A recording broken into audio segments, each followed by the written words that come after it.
Welcome to Wrong Time Watch. My name is Kevin, and today we're going to have a little discussion about buying limited edition watches and what your feelings are on limited edition watches. I've kind of changed my thoughts over the years on buying limited edition watches. All three of these are limited editions. Well, in reality, all Zelos watches are limited edition in certain colorways and certain models. They make 100, 200, whatever the number is. This one here is not actually quite as limited as I thought. I thought it was one of 100, but this is one of 150. And the Patty tuna here, the SBBN 039, is one of 700. These have been sold out for a while now. The MSRP on this was $1,700. This one here, I'm pretty sure was $500. But the point of this discussion is, this one here, this is one of 80. So this is actually the rarest one. Seiko is obviously a major brand. It's not a micro brand like Zelos. Damasko, I never really seen a straight answer on this, if this is a micro brand or not. It's whatever you want to consider it, I guess. But one of 80, that's a pretty limited production number. And then even one of 150 is quite limited too. This is a 42 millimeter titanium Swordfish with a blue meteorite dial, even though you probably can't see that at the moment. This was kind of like a reject batch almost, and they were offered at a lower price than what it would have been normally. Something happened with the lacquer coating, and it made the dial too dark. So Alshon just sold them off. It's kind of like a blemished model or something, but I really, really like this titanium tie Damascus bezel insert. It's very cool. Next time he comes out with a tie Damascus cased watch, I may actually buy one, even though they're typically about $1,500 to maybe $2,000. There's the blue variation, and then there's like a yellow and brownish kind of one. Very cool looking watches. I know some people complain about them because they have just a Seiko NH35 movement, but that helps keep costs down as well. But anyway, the point of this video is I don't think I'm going to buy limited edition watches anymore because I buy them, and I have not worn this one. I'm just so afraid of marking it up and messing it up and ruining the value of the watch. But watches are made to be worn. That's why I buy them. I don't want to just buy them and put them in a safe for years. I want to enjoy the watch, and that's what they're made for. So I probably will just sell this one. I don't know. I haven't thought about it too much. Just reason why I'm talking about it now is because this watch here, I'm actually selling back to the original owner. The guy, I think he bought it new actually, but sending it back to him, and this is a limited edition. It just so happens I didn't wear it, so it's essentially going back to him in the same shape as what he sent it to me. So you can see here, this is number 616 of 700. And other than my other Zelos watches, I'm trying to think if I have any other limited edition watches. I have some, so-called special edition watches, such as, this watch here. It's just a Patty, right?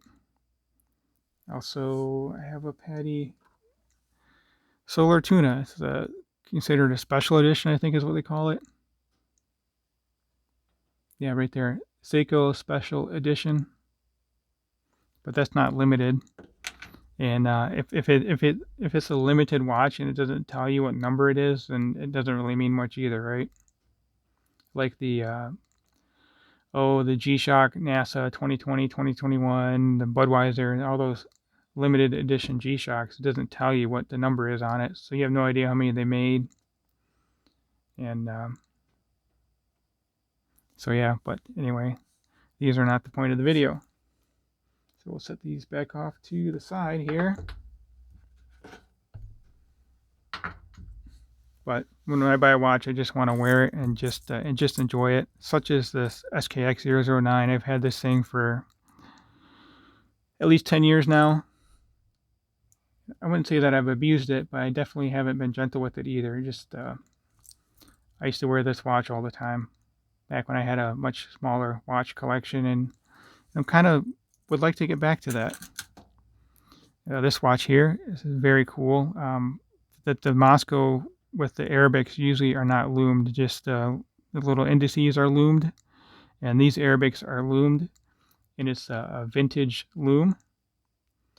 So I really like this watch. I don't see myself selling this one. I don't think there's a number on this, so my little complaint about not having, actually this is numbered, where is it? Right there. This is number 21, but it doesn't tell you how many there are in this series. This was a special edition for Watchman out of Ann Arbor, Michigan, and I talked to him on, well, the Watch You Seek forum. I asked a question and he replied to it, so I guess I kind of talked to him, and he said there was about 80 of these made. They had it. They have one with this case color, black, and then I think they have some with bezels too. I don't exactly remember, but this one came up for sale used, and I just had to have it, so I jumped on it. So anyway, let me know your guys' thoughts about buying limited edition watches, or, well, I mean, there's limited edition shoes too, I guess, but I'm not, definitely not in the sneaker shoe game, whatever you call it.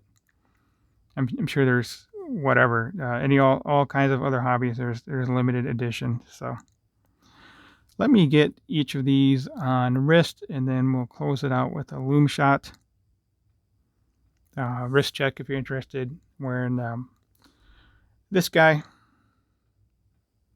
I'm actually recording a couple videos in a row, so I don't know when I'll release this, but just had to get this video done before I ship this watch back off to Michael at the Desire68 YouTube channel. Yeah, sorry. Let me get these other watches on wrist. We'll start with this one. It's not going to be sized for my wrist.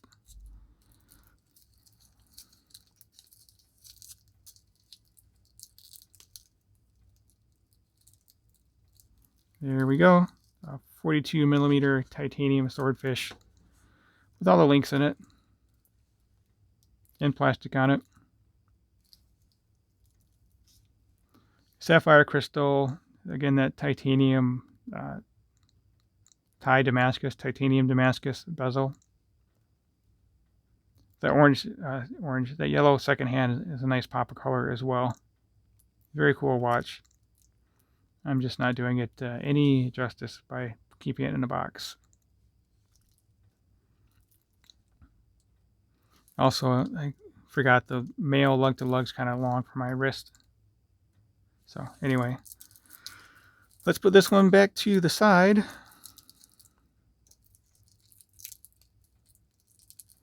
Yeah, we'll do a Loom Shot. Actually, I'll throw that in here. And this guy definitely will win the Loom battle. SBBN 039. Such a cool watch. It has the blue accents here, blue screw.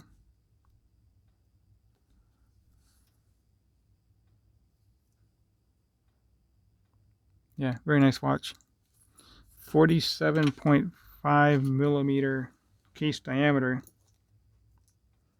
And the lug to lug is essentially the same. It's actually a little bit smaller, but circle, so all the way around. 47.5. It is a bit thick though at what the heck was this thing? It is 15.4 millimeter thick. Kind of looks like a UFO floating on my wrist here.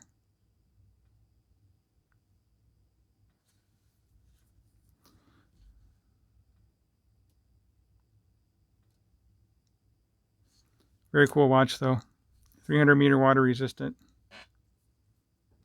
All same as the Submariner. So this over here so my camera can kind of focus a little better, and we'll get the Damasko on wrist. This is, I didn't mention the model name, this is the Damasko DB9. Can't remember if that's on the back or not. Sorry, DB5. DB9. What am I? That might be a Aston Martin car. DB5. Edelstahl, which I believe is stainless steel, 60 HRC, 60 on the Rockwell hardness scale. It must be nickel free. Stas Sitcher, I forgot that was it. That might be saltwater resistant. I can't remember. 100 meter water resistant, made in Germany. Sapphire glass. Schmitzer Stoffzell. I don't know what that means. Probably didn't even say it right, but that's my best shot at it. Yeah, very cool watch. I'm a big fan of Damasko, the brand that is. Oh yeah, this guy has a little flap on it. Little leather flap under the buckle there. It does feel a lot better on wrist. Just takes a little bit more effort to get it on wrist. I need to buy another strap for this and just wear it for a while.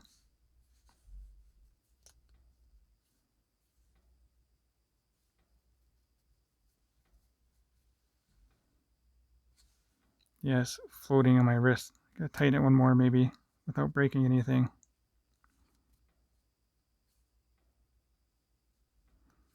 Come on. Oh, let's go back to the other one. I don't want to break the strap. I believe this is a 39 or 40 millimeter. Actually, I'll tell you exactly what it is. Forgot I had these down here. Yeah, so call that 40 millimeter diameter. About 45 lug to lug.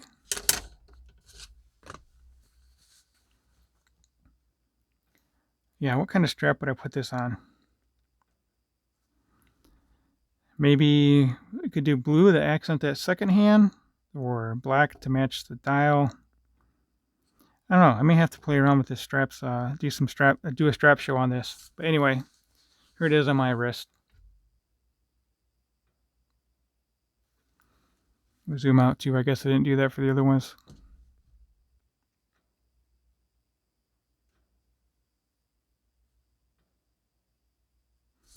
Yeah.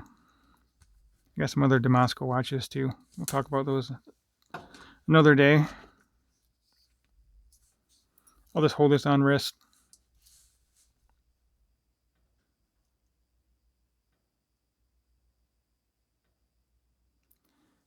That domed hardlight crystal. It's got a bit too much dome and it's got a little bit of distortion going on here. At least for me, it picks up a lot of light too.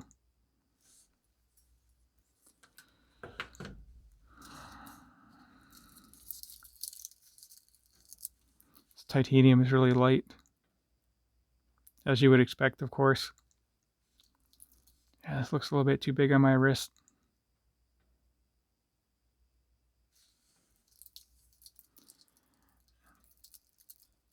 And then, just because it's here, throw this one on wrist too.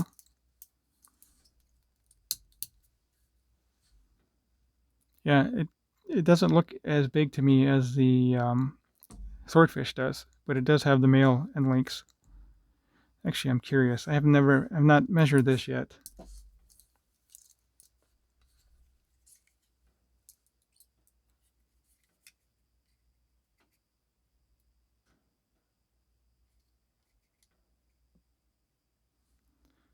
.51 millimeter. This should be 40.5, I guess. Yeah, somewhere around there. I'm not measuring it quite right. Anyway, let's pause the video. Oh, before I pause the video, if you could hit that subscribe button, like the video, leave a comment below. Let me know what you think of limited edition watches. Do you have the same problem as me of not wearing them? Or do you just say, you know, I'm going to wear it if it's limited edition or not. Who cares, right? All right, I'll be right back. And there we have the Loom. I didn't realize this video went on for so long, so sorry about that. Well, I'm sure you can tell which watch is which, but far left, Tuna. Coming over with the blue Loom is Submariner. Then we have the Zelos Swordfish. And lastly, on the far right, the Damasko. Damasko is not really known for Loom, so it's actually brighter than I was expecting. Really can't complain about that for essentially a field watch. And yeah, as far as brightness, the Tuna is the brightest, then the Zelos, then Rolex, and lastly Damasko. But like I said, I'm actually kind of impressed by the Loom on that Damasko. But anyway, not the point of the video. Just figured I would talk about limited editions, and I'd like to hear your guys' thoughts on limited edition watches. So that will conclude this video. As always, thank you for taking the time. Thank you for watching, and I'll catch you on the next one. Taking secondhand always throws me off with the quartz.